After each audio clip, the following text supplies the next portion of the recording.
안녕하세요, 풋볼 포레스트입니다. 2022 카타르 월드컵 최종 예선 일정도 벌써 막바지를 향해 달려가고 있습니다. 우리나라 대표팀의 경우 어제 있었던 시리아와의 경기에서 2대0으로 깔끔하게 승리를 거두면서 월드컵 최종 예선 A조에서 6승 2무 0패를 기록. 잔여 경기 결과와 상관없이 2022 피파 카타르 월드컵 본선 진출에 성공하면서 월드컵 10회 연속 진출이라는 대업을 달성해내는데요. 반면 반대편 최종 예선 B조에서는 현재 사우디아라비아, 일본, 호주 등 치열한 3파전이 벌어지고 있는 상황인데, 특히 이번 월드컵을 대비해 자국 리그와 대표팀에 엄청난 금액을 투자해 월드컵 무대에 도전장을 내밀었던 중국 대표팀은 처참한 결과를 맞이하게 되었고, 지난주 일본 대표팀과의 경기에서 2대0으로 패배하면서 월드컵 본선 진출 탈락이 확정되면서 다시 한번 월드컵 무대로의 진입에 실패하게 되었는데요. 중국 대표팀은 에우케송, 알로이시오, 알랑카르발류, 타이아스 브라우닝 등 중국 슈퍼리그에서 활약 중인 외국인 선수들을 상당수 귀화시켜 중국 대표팀에 합류를 시키고도 이번 월드컵 최종 예선에서 1승밖에 거두지 못한 결과는 축구의 진심이었던 중국 대표팀에게는 그야말로 충격일 수밖에 없는데, 중국 대표팀은 어제 있었던 월드컵 최종 예선 B조 경기에서 자신들보다 한 수 아래라고 평가받는 베트남 대표팀과 경기를 치렀고, 박항서 감독의 베트남과의 경기마저 패배하게 되면서 안 그래도 월드컵 진출 실패에 크나큰 충격에 빠져있던 중국 대표팀은 더한 충격으로 팬들을 멘붕에 빠뜨렸습니다.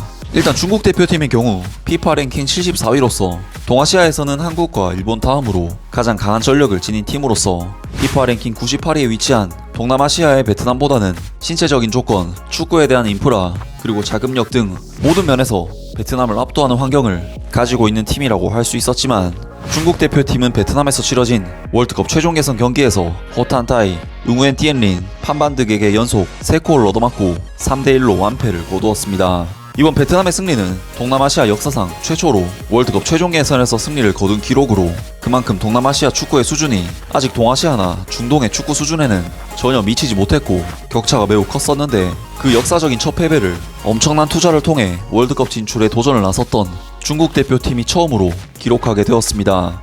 중국 대표팀은 알랑카르발류, 알로이시오, 타이아스 브라우닝 등 외국인 귀화 선수가 3명이나 출전했음에도 불구하고 이번 경기에서 참패를 면치 못했는데요. 사실 베트남 대표팀이 박항서 감독과 함께 많은 발전을 이룩했다곤 하지만 신체 조건과 환경 등 모든 면에서 중국에게 밀릴 수밖에 없는 경기였는데, 중국 대표팀은 베트남 대표팀에게 완전히 압도당하면서 패배했고, 중국 축구 팬들은 그야말로 충격에 빠져 있습니다. 한 중국 축구 팬은 경기에서 패배하는 중국 대표팀의 모습에 분을 참지 못하고 멀쩡한 TV를 부숴버리는 등 과격한 행동으로 중국 대표팀의 패배에 크게 분노하는 모습을 보였는데요. 중국의 네티즌들 역시 중국 대표팀의 실망스러운 패배에 엄청난 분노를 나타냈습니다. 브라질 탁구 대표팀이 탁구 세계대회에서 탈락했다는 뉴스랑 다름이 없다.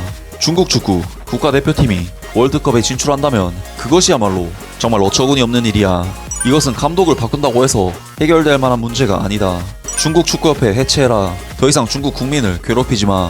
해가 갈수록 더 나빠지고 더 나아질 가망이 없어 보인다.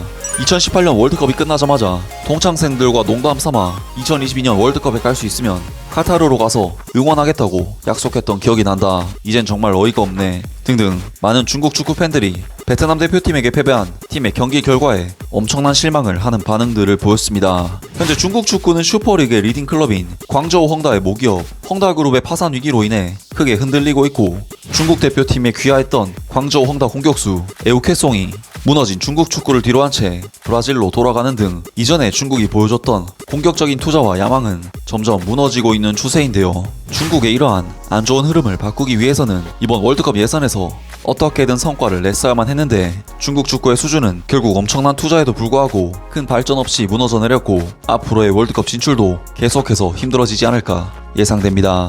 아무튼 오늘 영상은 여기까지고요. 영상 재밌게 보셨다면 구독과 좋아요 그리고 댓글 부탁드립니다. 감사합니다.